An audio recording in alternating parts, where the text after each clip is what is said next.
Hello and welcome to SK Vishal's. IPL first phase అయిపోయింది. అంటే ప్రతి టీం కూడా మినిమం 4 or 5 మ్యాచెస్ ఆడేశారు. సో వాళ్ళ సెటప్ ఫేజ్ అయిపోయింది. Next they move on to the momentum phase. And ఇక్కడ పాయింట్స్ టేబుల్ అనేది చాలా క్విక్గా బదిలీ అవుతూ ఉంటుంది. And they will have to reconsolidate లేదా రీసెట్ ఇట్లాంటివి చాలా చేయాలి. బట్ ఈ ఫస్ట్ ఫేజ్లో how did the captains fare అనేది ఆ రీక్యాప్ 3. Let's get started.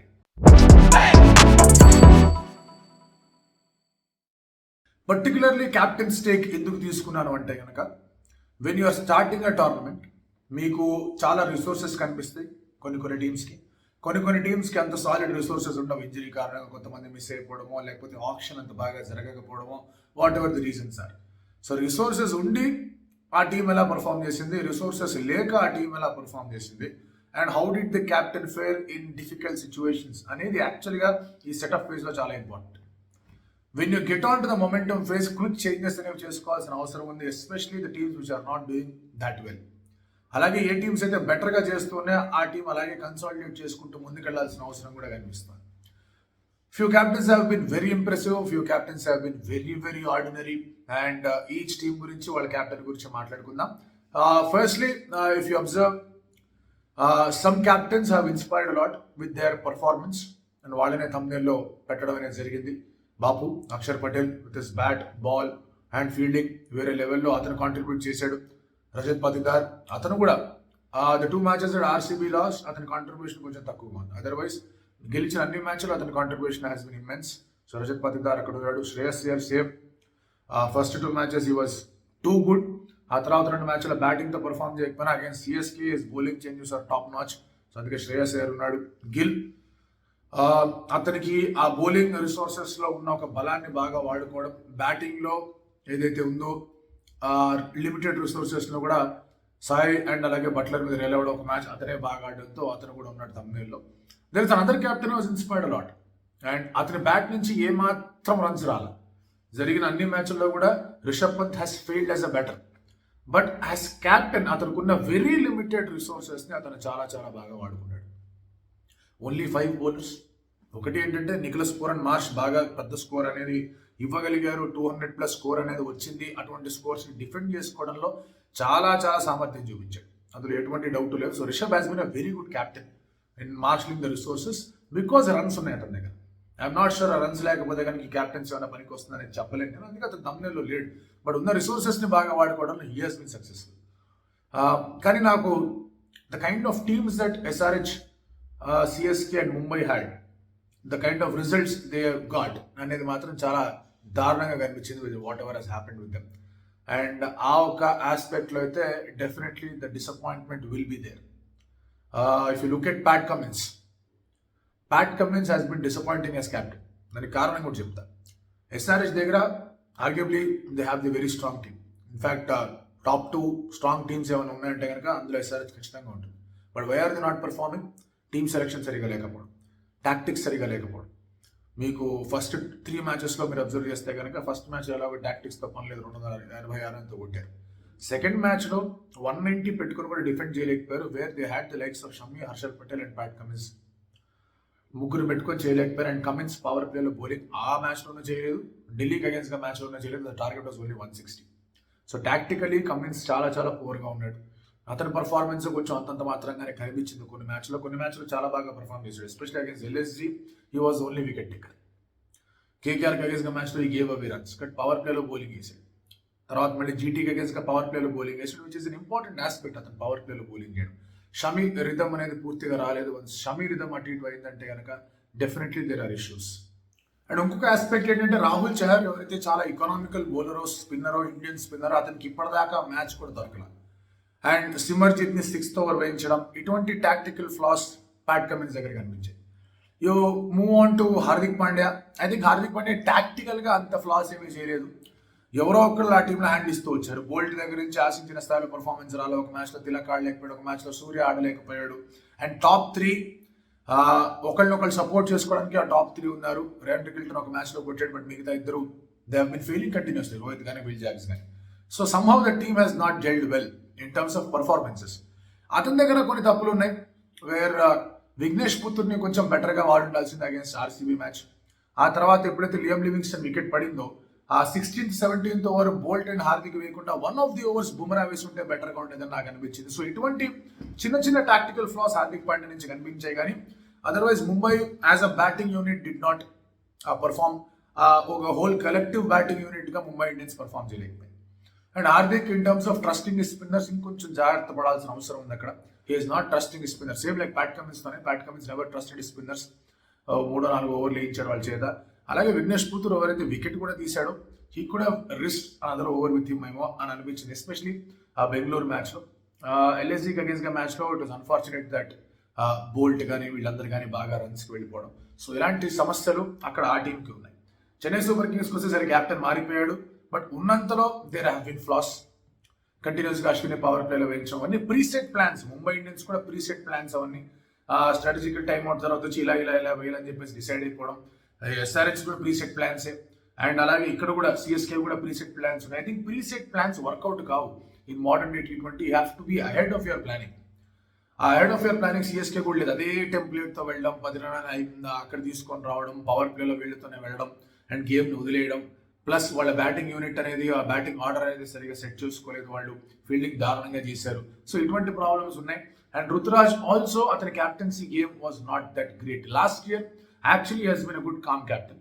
సరే 7 మ్యాచెస్ గెలిచాడు, ప్లే ఆఫ్స్కి వెళ్ళేది పక్కన పెడితే. ఈసారి there have been many tactical floss. యాక్చువల్గా చెప్పాలంటే మనది ఎంతవరకు ఏ డిసిషన్ అనేది వెనకాల నుంచి వచ్చింది, ఏ డిసిషన్ అనేది డగౌట్ నుంచి వచ్చింది, ఏ డిసిషన్ అనేది అతను తీసుకున్నాడు అనే దాని గురించి ఎప్పుడు కూడా డిబేట్ ఉంటానే ఉంటుంది.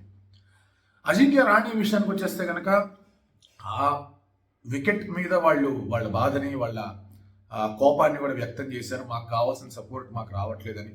And if you look at their wins, వాళ్ళు ఏవైతే విక్టరీలు సాధించారో against RR and against SRH, if you observe అందులో ఎక్కడ కూడా వాళ్ళ టీంకి ప్రాబ్లం ఉందన్నట్టుగా కనిపించింది. ఎందుకంటే టీం అయిపోయిన తర్వాత, ఆప్షన్ అయిపోయిన తర్వాత ఆ టీం చూస్తే చాలానే ఫ్లాస్ లాగా కనిపించాయి.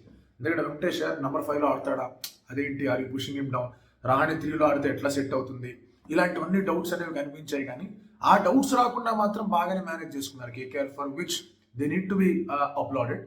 కానీ స్టిల్ ఒక రకమైన ఇబ్బందులు అయితే ఖచ్చితంగా ఎదురయ్యాయి. ఫస్ట్ మ్యాచ్లో బౌలింగ్ అవుట్ నరేన్ ముందే, సెకండ్ మ్యాచ్లో పూరన్ వచ్చంగానే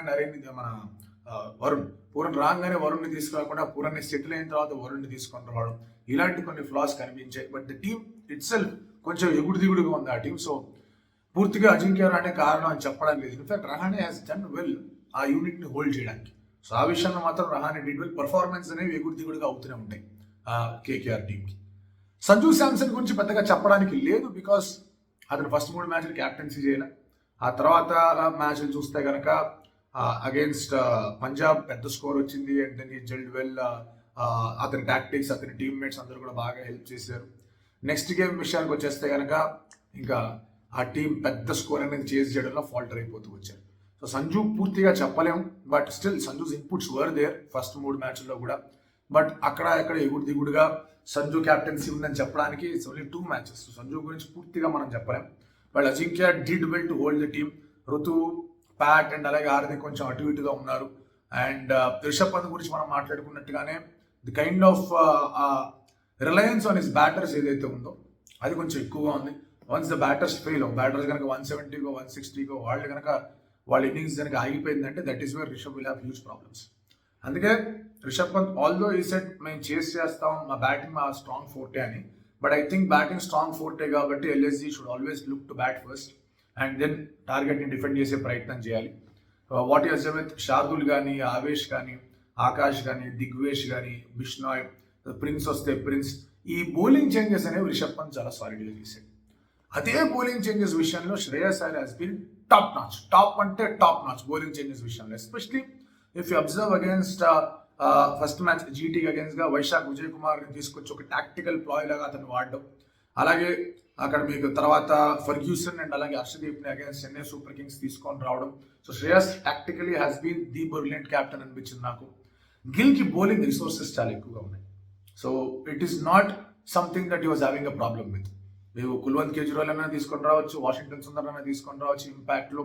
అలాగే ఉన్న వాళ్ళల్లో మీకు హర్షద్ ఖాన్, ఆ తర్వాత మొహమ్మద్ సిరాజ్ మంచి ఫామ్లో కనిపిస్తున్నాడు, కిషోర్ అద్భుతమైన రీతిలో ఆడుతున్నాడు, రషీద్ కొంచెం అటు ఇటుగా ఉన్నారు, Rashid also is getting immense wickets.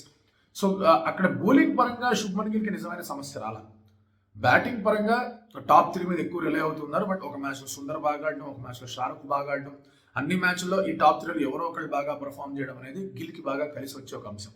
So Gill captaincy has been good, కానీ రిసోర్సెస్ కూడా అంతే స్ట్రాంగ్గా ఉన్నాయి. రిసోర్సెస్ కొంచెం తక్కువ ఉండి వాటిని బాగా వాడుకుంది వజ్రాపా. రజత్ పతిదార్ మళ్ళీ ఆ 5th బౌలింగ్ ఆప్షన్లో మావాడిని అండ్ అలాగే అక్కడ లియామ్ లివింగ్స్టన్ని వాడుకున్న విధానం అనేది బాగుంది. But again if you look at a template, పెద్ద స్కోర్ ఉంటే కనుక దాన్ని డిఫెండ్ చేయడానికి ఈజీ అవుతుంది. స్కోర్ అబౌవ్ 180, 190, 180 ప్లస్ స్కోర్ని he was able to defend and again is able to come back and bowling first. For example మీకు కోల్కతాతో ఆడుతున్నప్పుడు టకటక వాళ్ళు కొట్టేస్తున్న సమయంలో was able to come back in the middle overs. వాళ్ళు ఫెయిల్ అయిన 2 మ్యాచ్ల్లో మిడిల్ ఓవర్స్లో they were not able to take wickets. ఆ ఒక్క సమస్య వాళ్ళకి ఆప్షన్ నుంచే వచ్చింది. మనం వాళ్ళ ప్రివ్యూ వీడియోలో కూడా మాట్లాడుకున్నాం. But once they have certain good score, they are definitely able to defend. ముంబైకి అగేన్స్ట్ గానే చేశారు, సిఎస్కేకి అగేన్స్ట్ గానే చేశారు వాళ్ళు. అండ్ హేజల్వుడ్ మీద డిపెండెన్సీ ఎక్కువ ఉంది ఆర్సీబీకి, which is understandable. Bad day for Hazlewood, off day for RCB మనం ఇప్పుడు మాట్లాడుకుంటూ వచ్చాం. But Dayal is doing well, Bhuvi is doing well, Suyash చాలా బాగా బౌలింగ్ చేస్తున్నాడు. ఆ 5th బౌలింగ్ సమస్య అనేది it will get complicated when required run rate అనేది తక్కువగా ఉన్నప్పుడు, లేదా ఫస్ట్ బ్యాటింగ్ అదే అపోనెంట్స్ ఫస్ట్ బ్యాటింగ్ చేస్తున్నప్పుడు కొంచెం దాని డిపెండెన్సీ అనేది ఉంటుంది, దాని మీద ఇబ్బంది అనేది ఉండొచ్చు. బట్ దాన్ని ఎట్లా అధిగమిస్తాడు అనేది ఇట్స్ అన్ ఇంట్రెస్టింగ్ స్టోరీ.